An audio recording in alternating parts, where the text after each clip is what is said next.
بسم اللہ الرحمن الرحیم والصلاة والسلام علی رسولہ الکریم وعلی آلہ وصحبہ اجمعین۔ عید کی خوشی ہم کیوں مناتے ہیں؟ پہلے میں یہ تھوڑا سا واضح کر دوں کہ رمضان کا مہینہ اللہ نے پورا ایک ہمارے لیے خوشی کا مہینہ بنایا ہے، جس میں اللہ کی جنت کے دروازے کھول دیے جاتے ہیں، جہنم کے بند کر دیے جاتے ہیں، شیطان قید کر دیے جاتے ہیں، جنت کو روزانہ سجایا جاتا ہے، اللہ کا عرش پہلے آسمان پہ آ جاتا ہے، اللہ کی طرف سے اعلان ہو رہا ہوتا ہے، کوئی بخشش چاہنے والا، کوئی حاجت مانگنے والا، فرض 70 فرضوں کے برابر ہو جاتا ہے اور نفل فرض کے برابر ہو جاتا ہے، اور نفل اور فرض کا فرق اتنا بڑا ہے کہ قیامت تک 2 رکعت نفل پڑھتا رہے تو فرض رکعت کے ایک سجدے کے برابر نہیں۔ اور اس میں جو مر جاتے ہیں اہل ایمان، ان کا حساب نہیں ہوتا، ان کو قبر میں منکر نکیر نہیں آتے، اللہ تعالیٰ ان کو معاف فرما دیتا ہے۔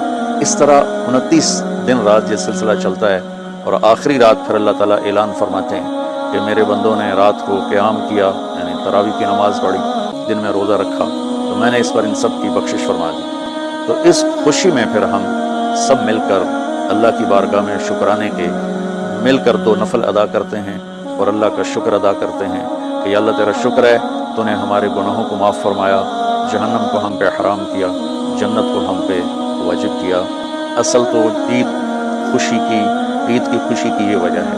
باقی جو اداسیاں ہیں، ڈپریشنیں ہیں، اس کی وجہ آپس کی محبتوں کا کم ہو جانا ہے، اور دنیا کی ایسی دوڑ جس نے اپنے آپ کو بھی بھلا دیا ہے، اور آپس کی نفرتیں ہیں اور آپس کے بغض حسد ہیں، ان منفی جذبوں نے ہماری خوشیوں کو دھندلا دیا ہے، ورنہ رمضان کا ہر لمحہ خوشی کے لیے ہے، اور عید اس کی پیک ہے، اور پوری زندگی اللہ راضی ہو رہا ہو تو خوشی ہی خوشی ہے۔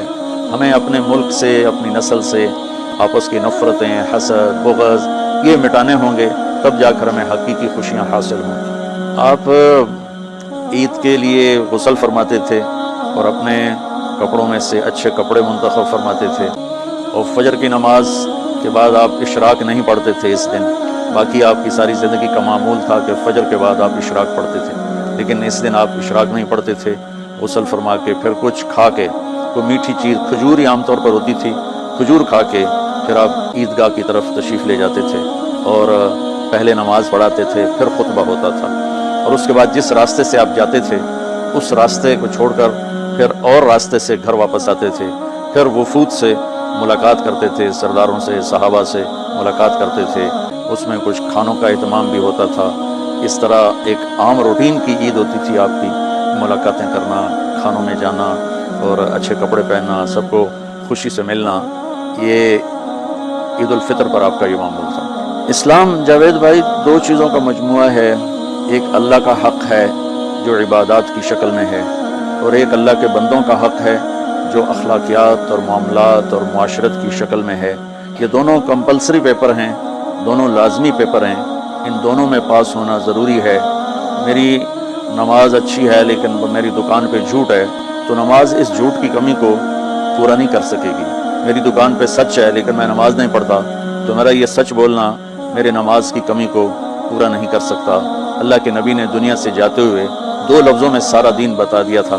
جب آپ کے جانے کا وقت قریب تھا تو آپ 2 لفظ دہرا رہے تھے، الصلاۃ وما ملکت ایمانکم، میری امت میرے بعد ایک نماز نہ چھوڑنا، اور ایک امت کے غریب مسکین لوگوں سے، نوکر غلاموں سے اچھا سلوک کرنا۔ یہ 2 الگ الگ ڈیمانڈ ہیں، جیسے پانی پینے سے روٹی کی کمی پوری نہیں ہو سکتی، تو روٹی کھانے سے پانی کی کمی پوری نہیں ہو سکتی۔ یہ دونوں الگ چیزیں ہیں، اخلاق کو عبادت کی کمی پر نہیں کر سکتی، اور عبادت کی کمی اخلاق کو اور اخلاق کی کمی کو عبادت پورا نہیں کر سکتی۔ ان دونوں چیزوں میں پاس ہونا ضروری ہے، تب جا کر ایک معتدل معاشرہ وجود میں آتا ہے۔ پوری امت اس چیز کا شکار ہے، چونکہ جب بددیانتی اور جھوٹ اور ظلم عام ہو جاتا ہے تو پھر اس میں پورا معاشرہ ہی گناہگار اور مجرم بن جاتا ہے، صرف حکمرانوں کی بات نہیں رہتی۔ یہ تو ایک سوال کا جواب موسیٰ علیہ السلام کو اللہ نے دیا کہ اللہ تعالیٰ سے انہوں نے پوچھا، یا اللہ جب آپ راضی ہوتے ہیں تو اس کی کیا نشانی ہے؟ تو اللہ تعالیٰ نے فرمایا کہ میں بارشیں موقع پر دیتا ہوں، حکومت سمجھداروں کو دیتا ہوں، پیسہ میں سخیوں کو دیتا ہوں۔ تو پھر انہوں نے پوچھا جب آپ ناراض ہوتے ہیں تو اس کی کیا نشانی ہے؟ تو اللہ تعالیٰ نے فرمایا کہ بارشیں بے موقع کرتا ہوں، حکومت نااہلوں کو دیتا ہوں، اور پیسہ میں بخیلوں کو دیتا ہوں۔ تو جب معاشرے میں عمومی بگاڑ پیدا ہوتا ہے تو اس کا اثر پھر اس شکل میں ظاہر ہوتا ہے، کبھی کسی اور شکل میں ظاہر ہوتا ہے۔ اس چیز کے مجرم نہ صرف حکمران ہیں، نہ صرف بخیل لوگ ہیں، بلکہ تمام طبقات امت کی اجتماعی کوتاہی میں یہ حالات اللہ کی طرف سے پیدا ہوتے ہیں۔ اس میں ہم سارے ہی ایک دوسرے کو مجرم ٹھہرانے کی بجائے اپنے اپنے گریبانوں میں جھانک کر دیکھیں کہ تجھے کیوں فکر ہے اے گل دلے صد چاک بلبل کی، تو اپنے پیرہن کے چاک تو پہلے رفو کر لے، وفی انفسکم افلا تبصرون۔ ہر آدمی اپنے عیب دیکھے، اپنی کمیاں دیکھے اور انہیں دور کرنے کی وہ کوشش کرے، تو پھر ایک خوبصورت معاشرہ تشکیل پا سکتا ہے۔ کہ میں اس عید کے خوشی کے موقع پر اپنی قوم سے ہاتھ جوڑ کے اپیل کروں گا کہ جھوٹ بولنا چھوڑ دیں، دھوکہ دینا چھوڑ دیں اور ظلم کرنا چھوڑ دیں۔ مذہبی نفرت نے ہمیں تباہ کر دیا، سیاسی نفرت نے ہمیں تباہ کر دیا، صوبائی قومی نفرت نے ہمیں تباہ کر دیا، آپس کی رنجشوں کی نفرت نے ہمیں تباہ کر دیا۔ میں ساری قوم کے سامنے جھولی پھیلا کر چاروں صوبوں کے رہنے والوں سے اور ہر مکتب فکر سے متعلق اہل ایمان سے یہ درخواست کرتا ہوں کہ آئیں ہم سچائی کو اپنا ساتھی بنائیں اور دیانتداری سے اپنے آپ کو آراستہ کریں اور انصاف کا ساتھ دیں، نہ ظالم بنیں نہ ظالم کا ساتھ دیں۔ ایک حدیث سنا کے بات ختم کرتے ہیں۔ میرے نبی وضو فرما رہے تھے تو صحابہ آپ کے وضو کا پانی گرنے نہیں دے رہے تھے، نیچے سے لے کر کوئی پی رہا تھا، کوئی منہ پہ مل رہا تھا۔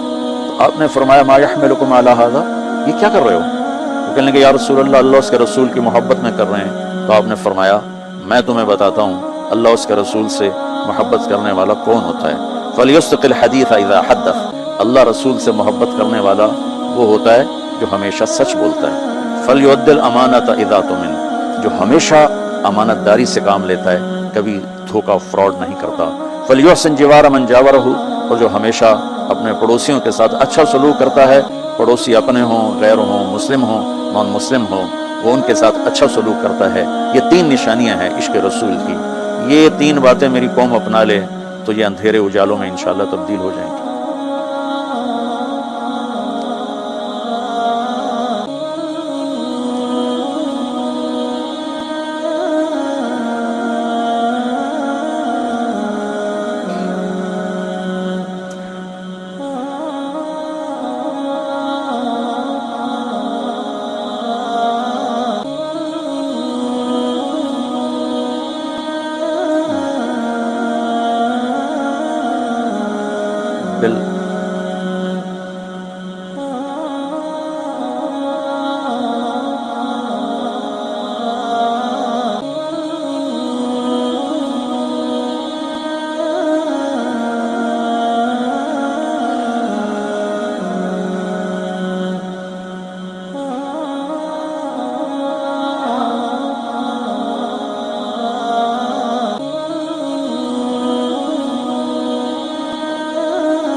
امید تو کبھی چھوڑنی نہیں چاہیے۔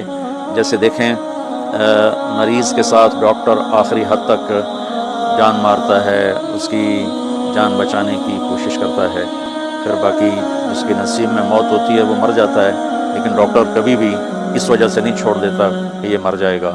تو ہم اللہ کی رحمت سے بالکل نا امید نہ ہوں، مایوس نہ ہوں۔ مجھے اللہ کی ذات سے بہت امید ہے۔